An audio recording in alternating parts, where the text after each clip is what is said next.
good afternoon, buenas tardes, buon pomeriggio, ma abbiamo passato mezzogiorno.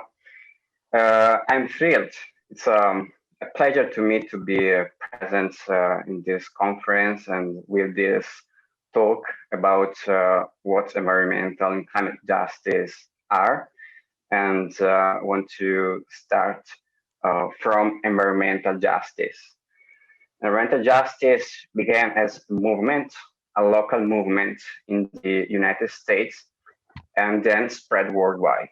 Many academics and activists trace the beginning of environmental justice movement to the 1982 protests against the toxic waste landfill project in the territory of Warren County, North Carolina. And the main objectives of this movement was to combat, to reduce the exposure of minorities to environmental risk factors, environmental pollution, and to claim the right of all to access a healthy environment.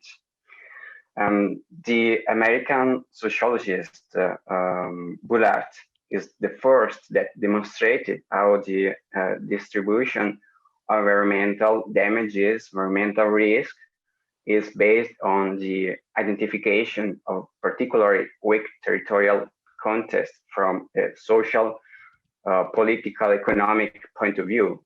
And these territories are often inhabited by poor communities, Afro-Americans in that context. And I'm talking about Hispanics, Native Americans, who often have to face this condition, environmental degradation in exchange for jobs.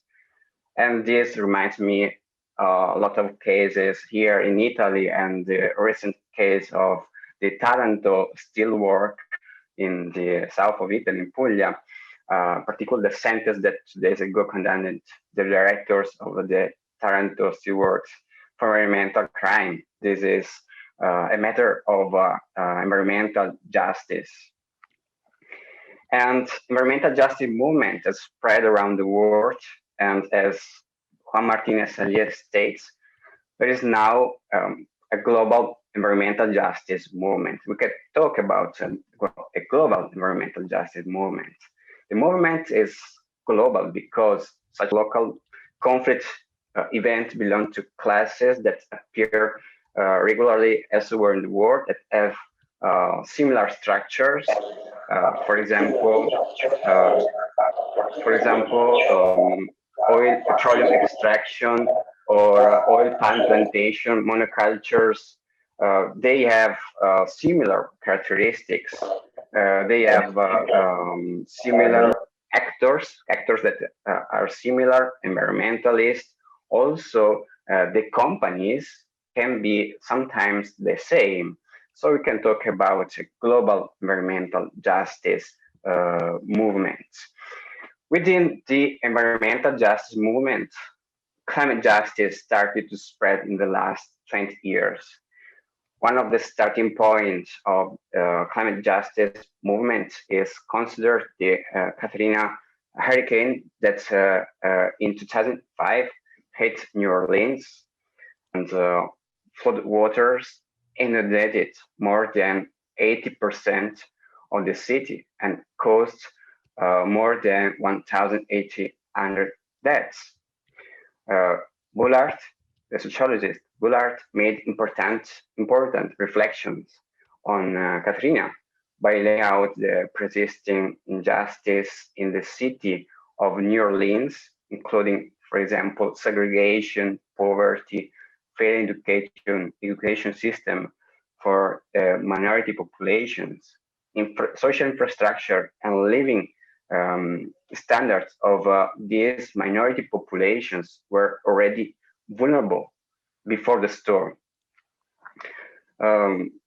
Responses to Katrina from the environmental justice community also went beyond these crucial issues. They laid the groundwork for expanding concerns about climate vulnerability, and they traced the line for climate justice movement to start. And well, recently, climate justice movements have acquired an increasingly international and media-driven dimension. And in recent years, they have involved youth movements. Youth are present in these movements. For example, all we know about Fridays for Future, that through climate strikes ask for political action, forcing change in the system.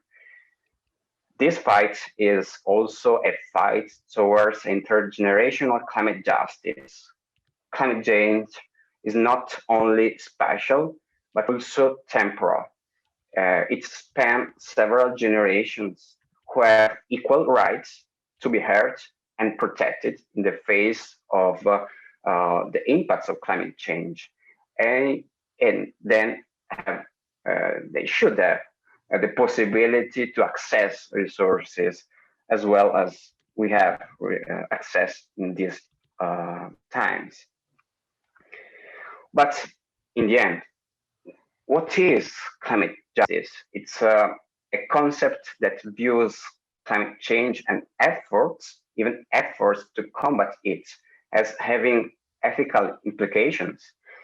Well, of course, climate change impacts such as droughts, fires, change in precipitation patterns, reduction of agricultural production, reduction of biodiversity, have ethical implications.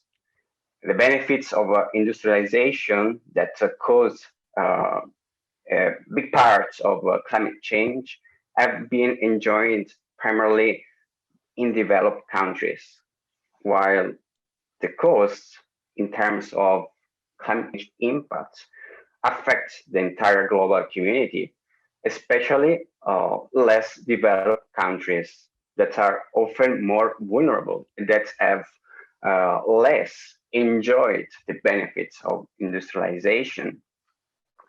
There are differentiated historical responsibilities among states, and these climate change impacts, the threats of climate change requires measures towards a neutral carbon society to reach the threshold of 1.5 Celsius degrees above pre-industrial levels. But this transition towards a neutral carbon society has to be just. It cannot prevent global South countries from developing. It's all a matter of human rights. Climate action, including ample reforestation, hydroelectric dams, winds or solar energy plants, installations, pose risk to human rights in terms of water and food access, maintenance of cultural life, and human rights respects ask for addressing the asymmetry of impacts and benefits of climate change, and also the issues of social vulnerability, intergenerational and gender equity. And to conclude, I want to refer to Mary Robinson, that I love so much her perspective. She is the former president of Ireland, and she led a Center for Climate Justice.